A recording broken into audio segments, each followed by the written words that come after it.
వైఎస్ఆర్సీపీ అధినేత జగన్మోహన్ రెడ్డి తలపెట్టినటువంటి బస్సు యాత్రల్లో సభల్లో నిరసన సెగలు మిన్నంటుతున్నాయి. ఆయన బస్సు యాత్ర చేస్తున్నటువంటి ప్రాంతంలో పవన్ కళ్యాణ్ నినాదాలు చేస్తున్నటువంటి అభిమానుల వల్ల జగన్మోహన్ రెడ్డిలో అసహనం మొదలైంది, అసంతృప్తి మొదలైందంటూ కూడా కొన్ని వార్తలు ఇప్పుడు సోషల్ మీడియాలో చక్కర్లు కొడుతున్నటువంటి నేపథ్యంలో ఈ అంశానికి సంబంధించి మనతో మాట్లాడేందుకు ప్రముఖ రాజకీయ విశ్లేషకులు కృష్ణకుమారి గారు మనతో ఉన్నారు. మేడంతో మాట్లాడదాం. మేడం నమస్తే. మేడం నమస్తే. జగన్మోహన్ రెడ్డి తలపెట్టినటువంటి బస్సు యాత్రల్లో నిరసన సెగలు మిన్నంటుతూ ఉన్నాయి.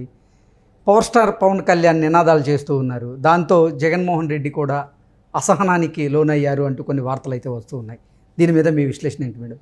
అవునండి, మరి వ్యతిరేకమైన వినడానికి ఇష్టపడని నినాదాలు చేసినప్పుడు అసహనం రాక ఏమొస్తుంది చెప్పండి. అందుకే చెప్తా ఉంటాం ఏమనంటే రెగ్యులర్గా కొంచెం ప్రజలలోకి రండి, ప్రజలతోటి సంబంధాలు మెరుగుపరుచుకోండి. అప్పుడు ప్రజలలో మీకు వ్యతిరేక భావనలు కానీ నిరసనలు కానీ మీకు అర్థమవుతాయి. అవి అర్థమైనవి అనుకోండి, మీకు అలవాటు అవుతుంది, నిరసనలని తట్టుకోవడం అలవాటు అవుతుంది.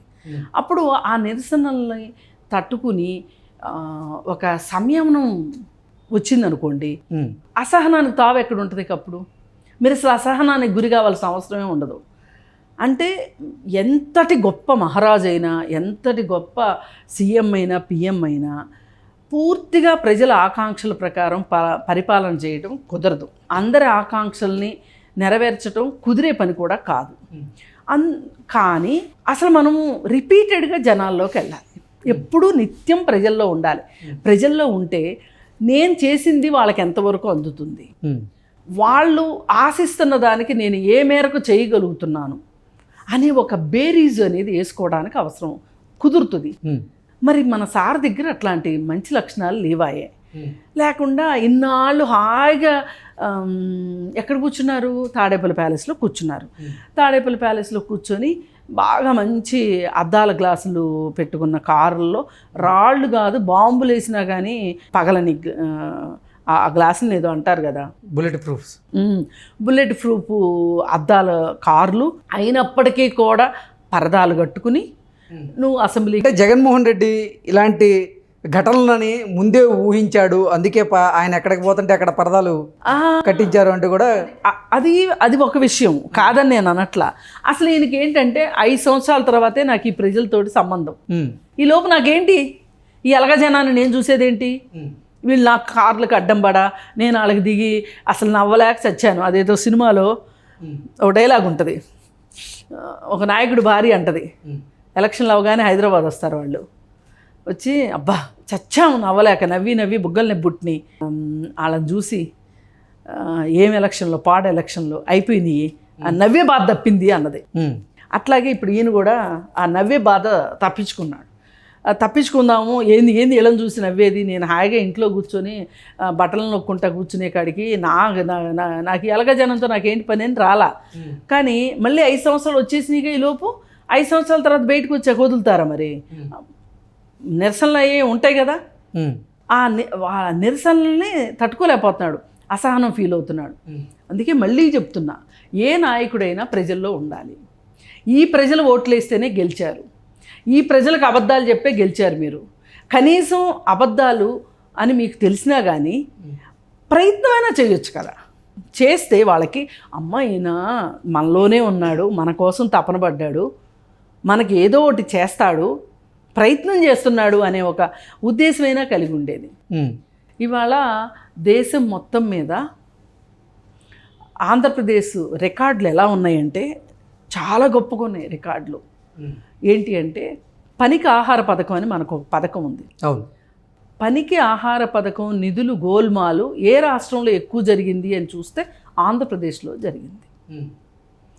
ఆంధ్రప్రదేశ్లో మహిళలు ఒక వృత్తిగా ఎంచుకోవాలి అంటే కనుక వేరే వృత్తులు అందుబాటులో లేకపోవటం వల్ల, అవకాశం లేకపోవటం వల్ల వ్యభిచారాన్ని వృత్తిగా ఎంచుకుంటున్న వాళ్ళు పర్సంటేజీ హైయెస్ట్ ఉంది ఆంధ్రప్రదేశ్లో.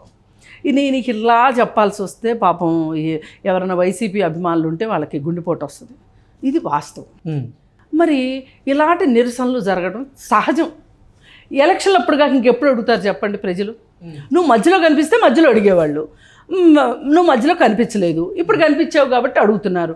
మీరేమంటున్నారు, నేను చాలా బిజీ ఉంది, రాష్ట్రం అంతా తిరగాలి, నాకు మళ్ళీ ఓటేయండి, మళ్ళీ గెలిపించండి, అప్పుడు వస్తా అని చెప్తున్నావు. నువ్వు ముందుసారి వచ్చినప్పుడు ఏం చేసావయ్యా అంటే ఏమీ లేదు, అక్కడ మళ్ళీ వస్తాను, మళ్ళీ చేస్తాను అని చెప్తున్నావు. సరే, ఇక్కడ అసలు గోదావరి జిల్లాల విషయానికి వస్తే అక్కడ జరుగుతుంది ఏంటి అంటే, గోదావరి జిల్లాల్లో మీకు ఇష్టం ఉన్నా ఇష్టం లేకపోయినా యువతరంలో పవన్ కళ్యాణ్కి యువతలో అది క్యాస్ట్ ఫీలింగ్ వల్ల కావచ్చు, సినిమాల ప్రభావం వల్ల కావచ్చు, ఇంకొకటి కావచ్చు, యువతలో అతని ప్రభావం ఉంది. మీరు ఇప్పటిదాకా అనుకున్నది, మాలాంటి వాళ్ళం కూడా అనుకున్నది ఏంటంటే, ఈ ప్రభావం ఉన్నంత మాత్రాన ఇది ఓటింగ్ దాకా వెళ్తుందా అనే ఒక ఉద్దేశంలో ఉన్నాం. ఇంతకుముందు ఎప్పుడూ లేని సీఎం పవన్ అనేది ఈసారి ఎలక్షన్లో మనం వింటున్నాం. అది వాళ్ళు ఆశ కొద్దీ అంటున్నారా, తెలిసి తెలియక అంటున్నారా, అత్యాశ కొద్దీ అంటున్నారా అనేది వేరే విషయం, కానీ అంటున్నారు. అది కూడా ఎక్కడ అంటున్నారు, జగన్మోహన్ రెడ్డి సభల్లో అంటున్నారు. దీనికి 2 కారణాలు ఉంటాయి. ఒకటి, చంద్రబాబుకి పవన్ కళ్యాణ్కి తగాదా పెట్టడం కోసం ఈయనే అరేంజ్ చేశాడా మనుషుల్ని అనేది ఒక విషయం. రెండో విషయం ఏంటి అంటే, జగన్మోహన్ రెడ్డిని ఇరిటేట్ చేయడం కోసమే వచ్చి వాళ్ళు ఇబ్బంది పెట్టాలి అనే ఉద్దేశంతోనే వచ్చి వాళ్ళు ఇలా నినాదాలు ఇస్తున్నారా అనేది ఒకటి. ఏది అనేది మనం ఎదమెద్దంగా చెప్పలేము, రెండిట్లో ఏదో ఒక కారణం ఉండుండదు. ఓకే, అయితే ఆ వచ్చింది ఎవరు, ఆ పిల్లలు ఆదిత్య కాలేజ్ పిల్లలు వచ్చారు. వచ్చి వాళ్ళు నినాదాలు చేస్తామన్నారు. వాళ్ళని అసలు వేరే నినాదం కోసం తెచ్చుంటారు. కానీ వాళ్ళు వచ్చిన తర్వాత ఎవరో ఒక ఉలిపోడు ఒకడు అన్నాడు అనుకోండి, ఇంకొకళ్ళు అంటారు, ఇంకొకళ్ళని చూసి ఇంకో 4 అంటారు కదా. అలా అనేసరికి ఏం జరిగిందంటే, ఈయనకి బాగా కోపం వచ్చేసేసి అసహనం పెళ్ళుబుక్కి ఆ కాలేజీ వాళ్ళకి చెప్పి, ఆ కాలేజీ వాళ్ళు యాజమాన్యం ఆ పిల్లల మీద చర్యలు తీసుకునేటట్లు చేశాడు. 5 సస్పెండ్ చేశారు. ఇప్పుడు నువ్వు విజయవాడలో ఏం చేశా, విజయవాడలోనేమో వడ్డేరు బస్తీ దగ్గరికి వెళ్ళి 200 రూపాయలు ఇచ్చి వాళ్ళకి, పెద్దోళ్ళకేమో 200 అని చెప్పి, పిల్లలకేమో క్వార్టర్ ఇస్తామని చెప్పి తీసుకొచ్చి బస్తీ నుంచి అయితే వచ్చారు. రాయేసింది వాళ్ళు అవునా కాదా అని నేను చెప్పలేను, అది చెప్పాల్సింది పోలీసులు, నేను కాదు. 200 పెట్టి మనుషులు అయితే తెచ్చుకున్నారు కదా మీరు. అసలు 200 ఇచ్చి మనుషులు ఎందుకు తీసుకొచ్చుకున్నారు? ఇప్పుడు అక్కడేమైంది, ఆదిత్య కాలేజీ వాడు మనోడే కదా, పిల్లల్ని ఫ్రీగా పంపిస్తాడు, ఈ 200 300 కూడా మిగులుతాయి అని ఒక వ్యవహారం చేయబోయారు. మనల్ని అసలు ఊరికే ఇలా వాడుకుంటారా, మన తడాక ఏంటో చూపిద్దామని చెప్పి వాళ్ళల్లో ఎవడో పవన్ కళ్యాణ్ అభిమాని ఉండుంటాడు, ఆ నినాదాలు ఇచ్చాడు. యాతావాత తేలింది ఏంటి అంటే, పవన్ కళ్యాణ్ జగన్మోహన్ రెడ్డికి ప్రజల్లోకి వస్తే ఇలాగే ఉంటుంది అనేది అర్థమైంది.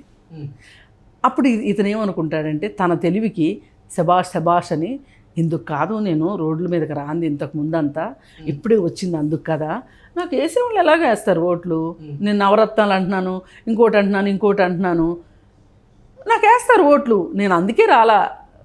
ఈ పనికిమాల వాళ్ళందరూ నేను జనాల్లోకి రావట్లేదు, నేను ఇంట్లో కూర్చుని పబ్జీ ఆడుకుంటున్నాను నా మేబడి ఏడుస్తున్నారు. కానీ